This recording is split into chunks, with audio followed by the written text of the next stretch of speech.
안녕하세요. 근데 전 영어로 하겠습니다.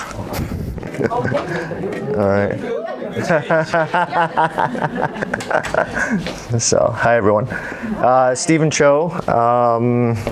Yeah, I think it's a privilege to be here and be able to speak in front of everyone.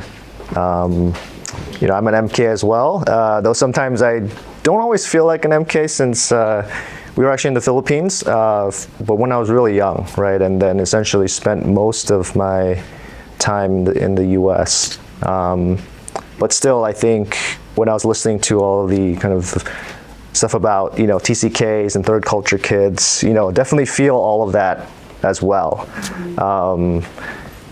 So it's great to kind of be here with everyone. So, I'll share a little bit of my story. So, I think maybe 10 minutes or so, I'll keep it short. But I think, thank you for listening. So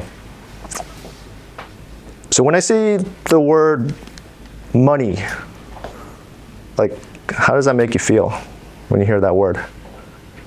It's good. It's good, right? Some people have a great reaction, right? And he's an entrepreneur. It's bad. Some people, I think can have a negative reaction, right? And especially, I would say, I think so much of our views on money are shaped by our upbringing. And, as an MK, I think it was, my view of money was really shaped by not having much, right? Always, essentially having to get by on not too much, seeing kind of parents be able to actually have to raise money, right? Just to even be able to do their ministry and to support a family in the mission field.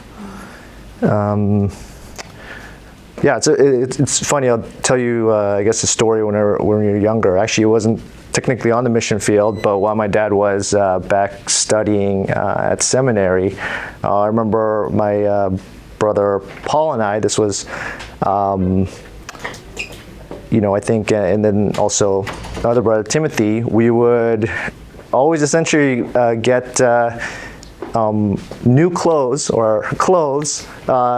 essentially horse brand clothes. So this is not Polo Ralph Lauren, not the, with the horse logo on it, but essentially just hand-me-downs from this place called the Clothes Horse, which was actually at Trinity Seminary in Chicago, and it's just a used clothing store that a bunch of folks essentially would donate, and that's the clothes we always wore, right? I think I was never really, I guess I wasn't too picky about clothes, so it didn't matter as much, but when I really think about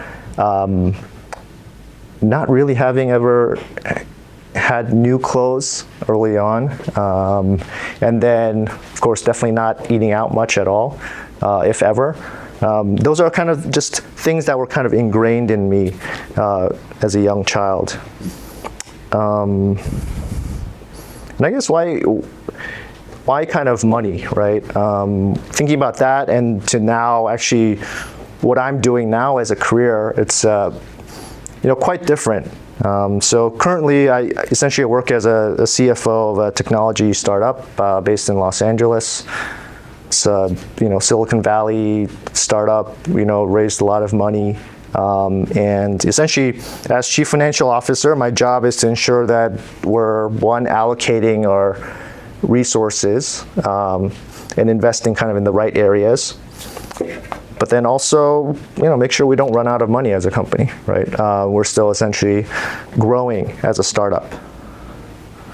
So how did an MK then end up, essentially in money, right? Where a lot of times, I guess, as Christians or as, you can kind of think of that there's a real kind of tense relationship in a way with it.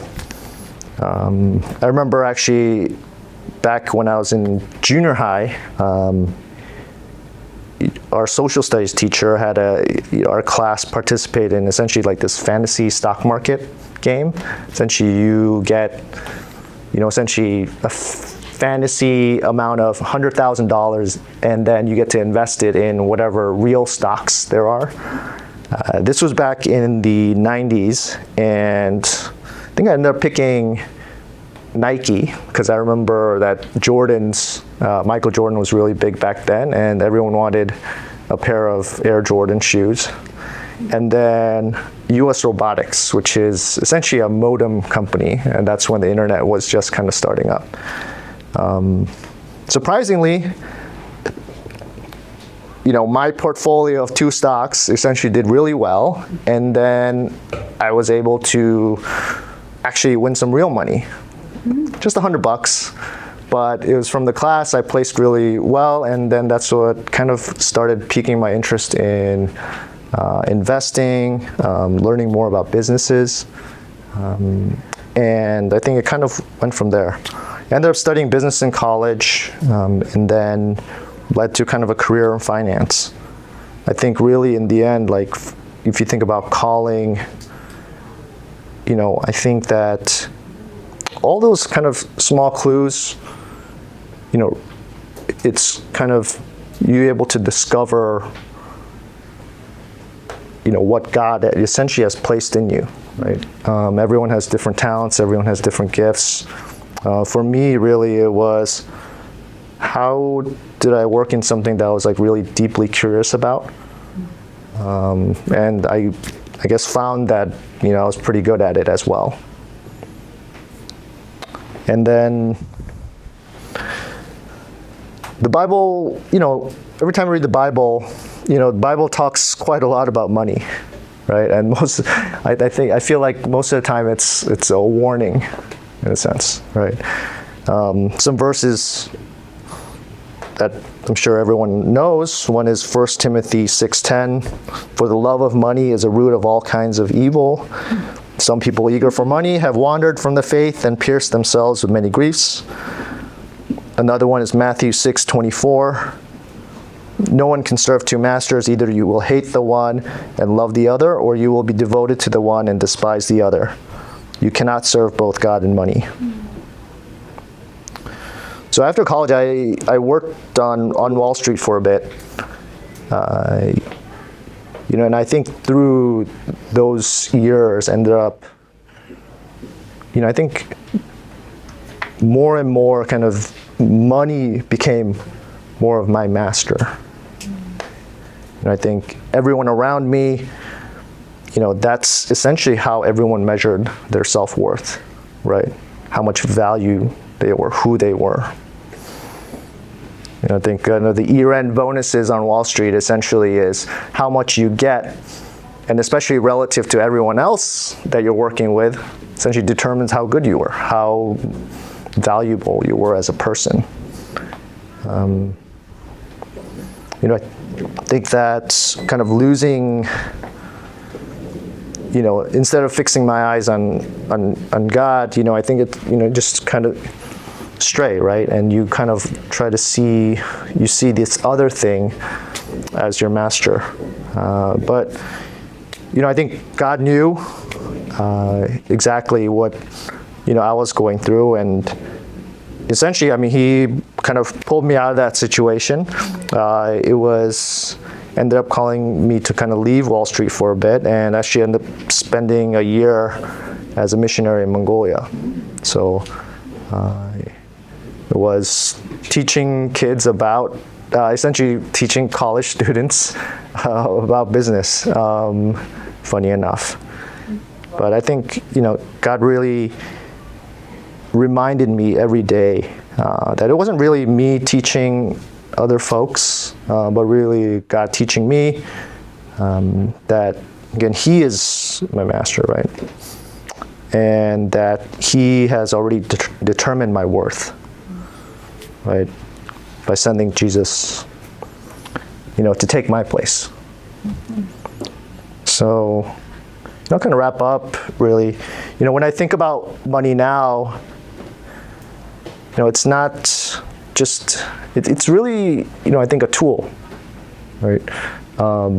There's no kind of moral judgment. I think it can be used, of course, for both good and bad. But, I think in the work that we do as Christians, money, not only is it something that we haven't earned, or at least I definitely have not earned, but something given to all of us. Really thinking about it's God's, and how do you allocate it to the ministry and the work that He wants me to do. And I think I would say I'm still figuring that out always, and trying to understand and learn what God wants me to do with kind of my skills and talents, and also whatever small amount of money that He's entrusted me with as well. So thank you.